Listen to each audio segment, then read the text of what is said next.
Top live cricket മലയാളത്തിൻ്റെ പുതിയൊരു വീഡിയോയിലേക്ക് സ്വാഗതം. കരുത്തരായ കരീബിയൻ പടയ്ക്ക് വീണ്ടും ചെയ്യാം. T20 വേൾഡ് കപ്പിൽ 2 തവണ ചാമ്പ്യന്മാരായിട്ടുള്ള വെസ്റ്റ് ഇൻഡീസ് ഇത്തവണയും കിരീടം നേടാനുള്ള മികച്ച പോരാട്ടത്തിലാണ്. ഗ്രൂപ്പ് സിയിൽ ന്യൂസിലാൻഡിനെ തകർത്തത് 13 റൺസിന്. ഇതോടെ സൂപ്പർ 8-ൽ ഇടം പിടിച്ചിരിക്കുകയാണ്. 150 റൺസ് പിന്തുടർന്ന ന്യൂസിലാൻഡ് തോൽവി ഏറ്റുവാങ്ങിയായിരുന്നു.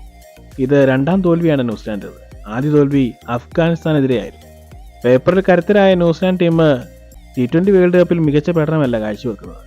ലോകോത്തര നിലവാരമുള്ള മികച്ച ബാറ്റ്സ്മാർക്കൊന്നും റൺസ് എടുക്കാൻ കഴിയുന്നില്ല.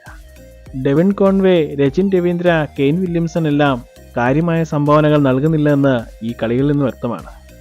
തുടർച്ചയായ രണ്ടാം തോൽവി ന്യൂസിലാൻഡ് ഇപ്പോഴത്തെ നെറ്റ് റൺ റേറ്റ് -2.425 ആണ്. അടുത്ത 2 മത്സരം ജയിച്ചാലും മറ്റു ഫലങ്ങളെ ആശ്രയിച്ചാവും ന്യൂസിലാൻഡ് സൂപ്പർ 8 യോഗ്യത. ഗ്രൂപ്പ് സിയിൽ ഈ ജയത്തോടെ വെസ്റ്റ് ഇൻഡീസ് സൂപ്പർ 8 യോഗ്യത നേടി. രണ്ടാം സ്ഥാനം അഫ്ഗാനിസ്ഥാനാണ്. കളിച്ച 2 മത്സരങ്ങളും മികച്ച രീതിയിൽ ജയിച്ച അഫ്ഗാനിസ്ഥാൻ +5.225 ആണ് നെറ്റ് റൺ റേറ്റ്. 4 പോയിന്റുമായി രണ്ടാം സ്ഥാനത്താണ്.